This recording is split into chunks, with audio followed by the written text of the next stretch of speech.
Hello friends, today we are going to talk about China, the Chinese aggression in particular. We all know what China is doing to the world. While the world is busy fighting COVID, what China instead is doing is fighting the world. It is also fighting its own people really, with what it is doing to Tibet, what it is doing to the Uyghurs. Now what drives this Chinese aggression?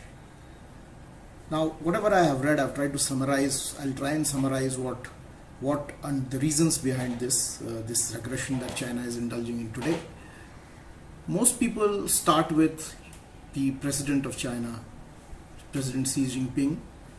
He is the prime motivator of this aggression that we see in China today, and I to a great extent agree with that. In fact, if you look at Chinese history, Xi is probably the most powerful leader of China after Mao. He's created a personality cult around himself. He not only controls the CPC, which has gone ahead and called him the core of the Chinese Communist Party. He also at the same time controls the Central Military Commission, which now not only controls the armed forces, but because of two reforms which are brought about in 2017 and 2020, the military reserves as well as the police also now report to the CMC. So in a way, he is the leader of entire China. He controls every aspect of the life of the Chinese. So with so much of power that he has, he can determine not only the internal policies of China, he can determine the foreign policy as well as the military policy of China. And now we look at his views of how he perceives China to be. From the very beginning, from the time of Deng, in the late 70s, when China started liberalizing and in a way opening up to the rest of the world, the main dictum which defined their foreign policy was hide your capabilities, bide your time. And in Chinese it is said as Tao Guang Yang Hui, which was given by Deng. And this became the fundamental principle which guided how China conducted its foreign policy and military policy. Now, obviously after 20 years of liberalization, after 20 years of liberalization is actually a wrong word. 20 years of opening up to the economic reforms and very marginal political reforms and legal reforms that Deng brought about, which was followed by his successor, Jiang Zemin. Now, that obviously made China very, very powerful. It became the second largest economy in the world, and all on other economic parameters it has risen. So after that, today, the way Xi defines his dictum for conduct of foreign policy is now strive for achievement. Feng Fa Yu Hai. I am not sure whether I am pronouncing it correctly because I am not a Mandarin speaker. So his main emphasis today is strive for achievement, show your achievement. Now, the way he conducts his foreign policy, in this the PLA has now become a dominant element.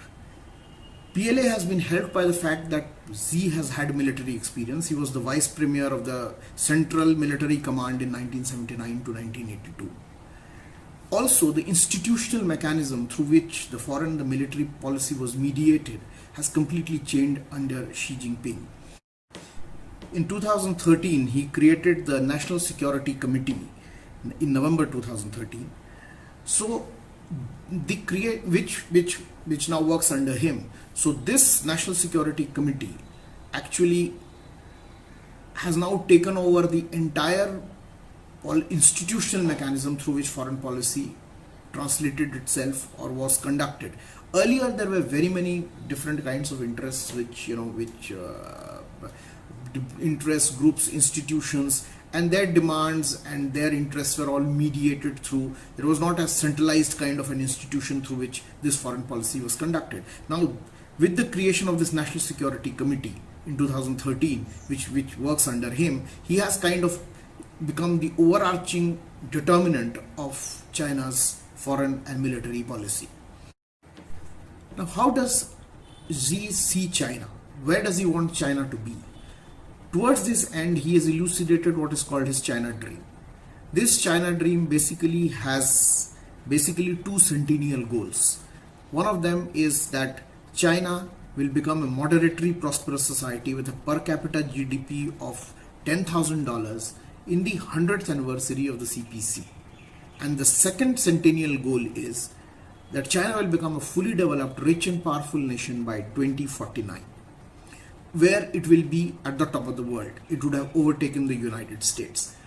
So his way of looking, not only does he aspire China to be a very, very powerful state, he also envisions a globe where China will be at the top of the pecking order in the hierarchy of nations, the core of the nations, the core in the world, while the other countries will be at the periphery, will be dependent on China, and China will be basically the rule setter, and those countries will basically depend on their security and well-being on the Chinese.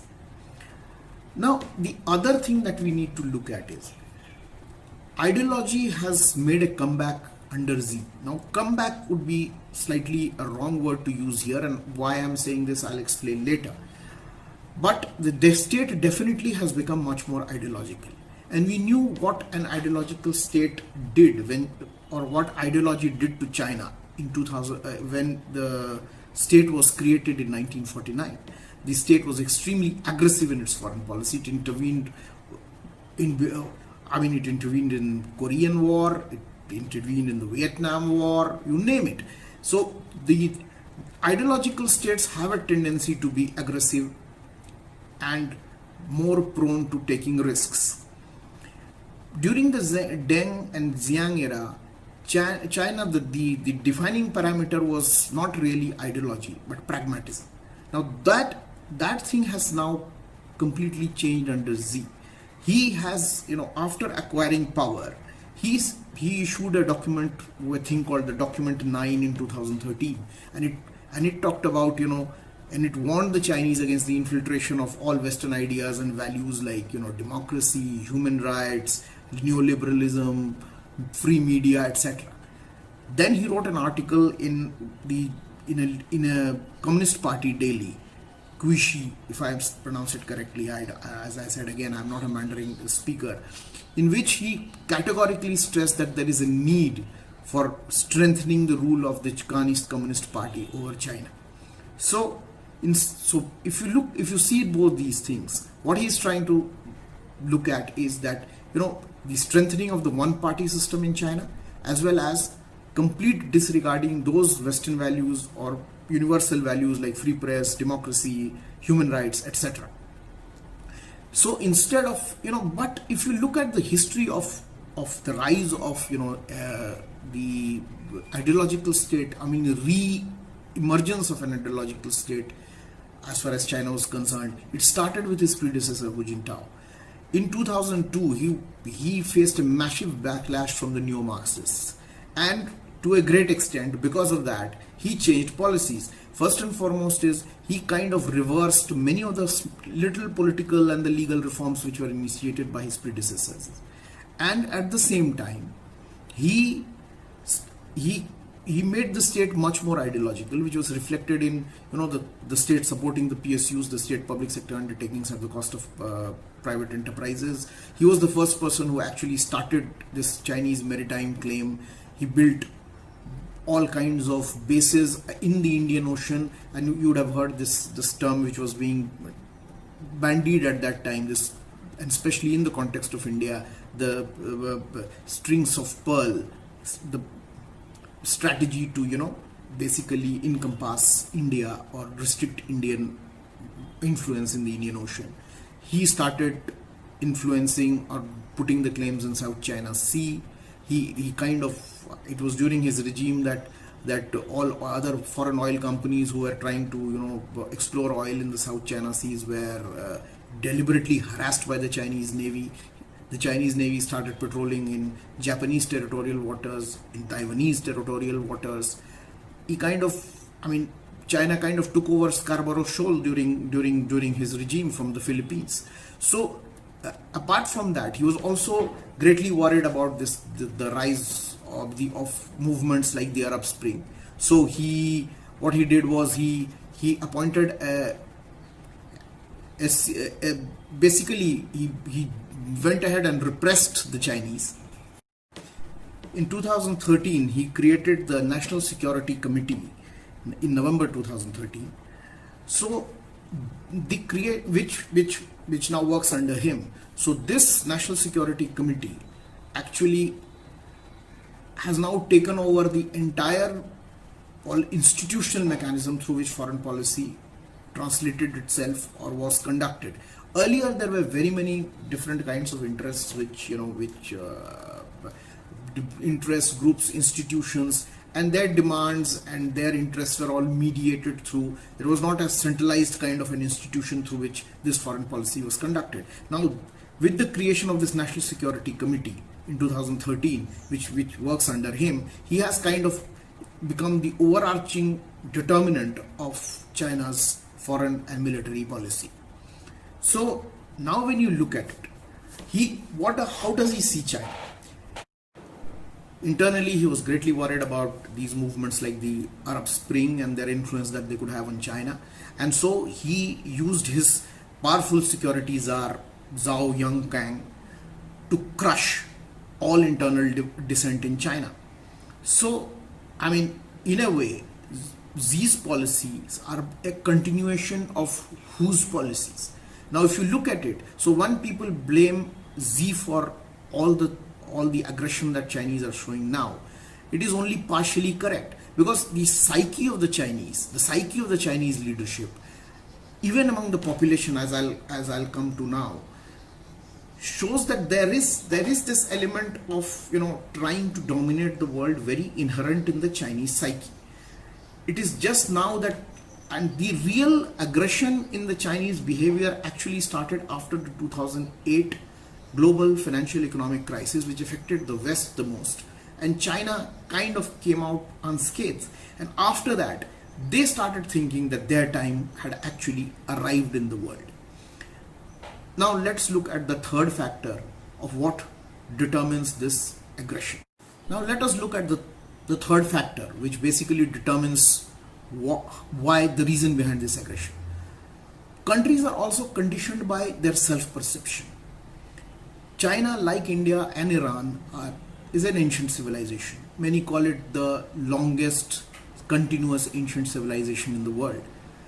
So, and it looks upon itself as what you would call the Middle Kingdom, because it was considered to be the most powerful, because it thought of itself as the most powerful country in the world, the center of the earth. And there is this old Chinese phrase which survives, which is called Tanzia, all under the heaven, which was basically of the Chinese, for the Chinese ruler. Everything under the heaven belonged to him. There was this core state of China, and the periphery around China, say Tibet or Mongolia, Inner Mongolia, were all basically states which paid tributes to the Chinese. So there was this feeling that we are the center of the world, we are the most powerful state in the world, we are an ancient civilization, and we are the best in the world. Suddenly, they came in for a rude shock after the First Opium War in 1839, when the Treaty of Nanking was imposed upon them in 1842. And after that, it was like the colonial powers, giving them one defeat after the other. The Chinese were defeated by the Japanese, the Russians, the French, the British, and all kinds of unequal treaties were imposed on them. And there is this saying, the Chinese call it that the country was carved up like a melon. So when the Communist Party came in to power in 1949, it categorized this period as the century of humiliation, and it vowed actually to bring back China to their old glory. And for that, they said China will become powerful, and because we were not powerful, the world actually imposed upon us this century of humiliation.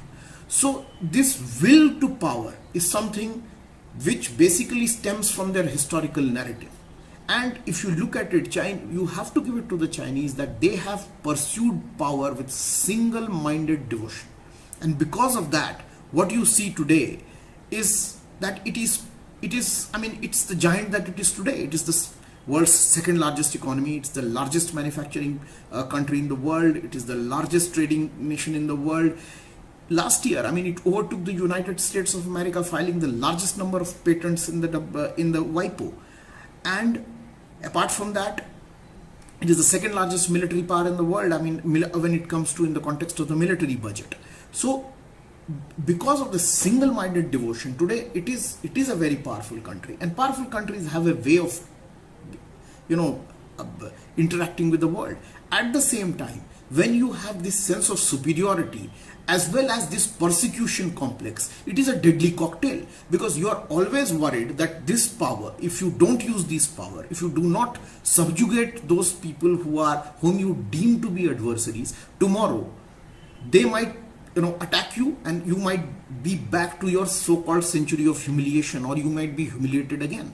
So now the other context is, the fourth reason, if I have to explain of why this aggression comes in, is the context of the definition of what you would call the core interests of China. Now China has defined certain basic, what you call core interests, and these in its views are non-negotiable. These are, I mean, they have not yet been clearly elucidated at one place, but if you see these statements of the political leadership and things like that, what comes around is like, these can be defined as protection of its national sovereignty, territorial integrity, national unification, social stability, and economic development. Now, when you look at, that is why when you see national sovereignty, every country has national sovereignty. So China is very touchy when you talk about anything about the internal affairs of China. Secondly is the territorial integrity. Now, this territorial integrity is again defined based on what they consider to be their territory. Third is the issue of national unification. So they are very particular. They're saying Tibet has now become a part of China.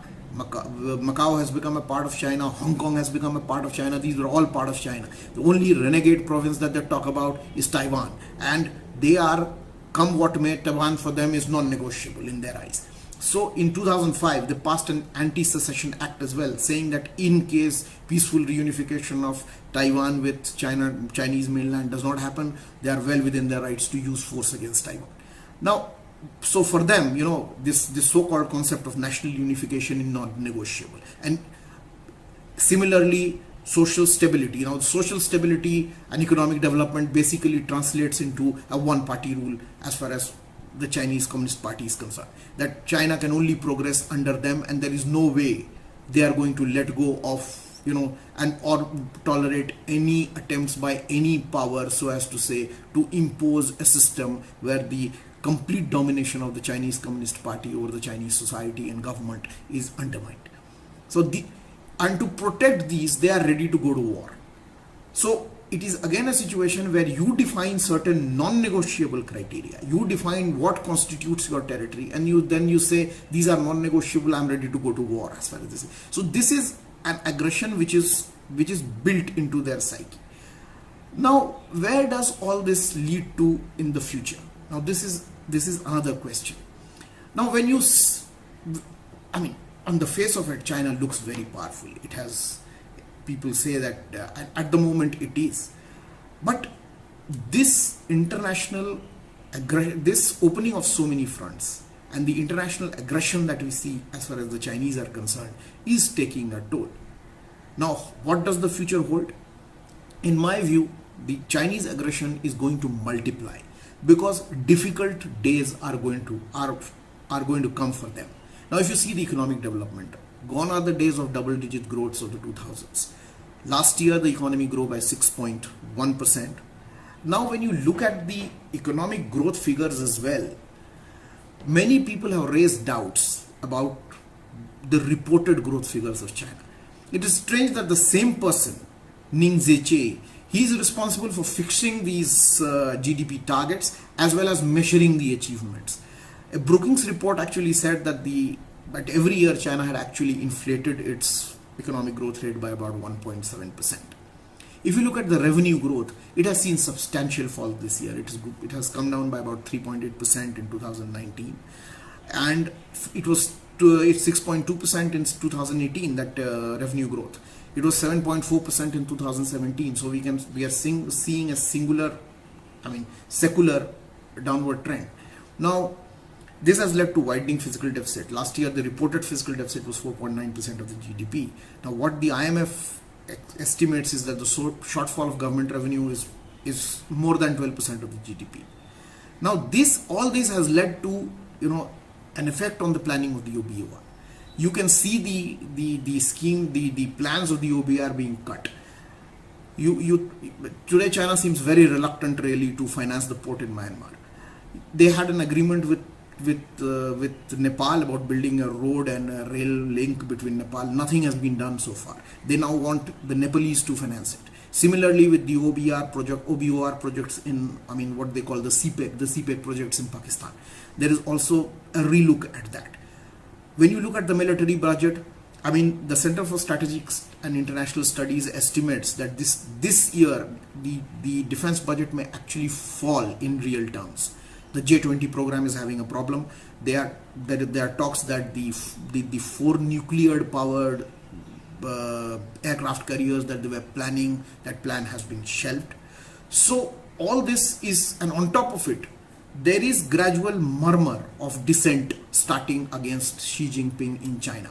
There are intellectuals who are now coming out openly and saying that he needs to step down.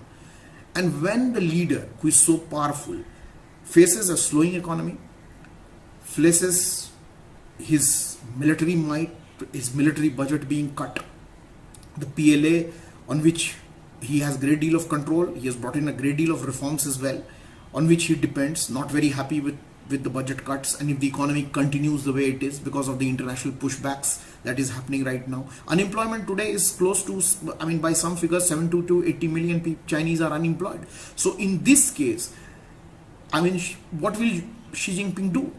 Probably the best way for him is to raise nationalism, rally people under the flag. So I per se do not see this Chinese aggression coming down. Though again, if you see Chinese history, and the advantage which a dictator has is he can take a U-turn very quickly. Look at what Mao did after condemning Americans for donkey's years, doing a turnaround and then shaking hands with Nixon. So that can happen, but I do not see that happening in the immediate future. What I see is more aggressive postures from China, and the world needs to stand firm and push back. Otherwise, they are going to ride roughshod. Thank you.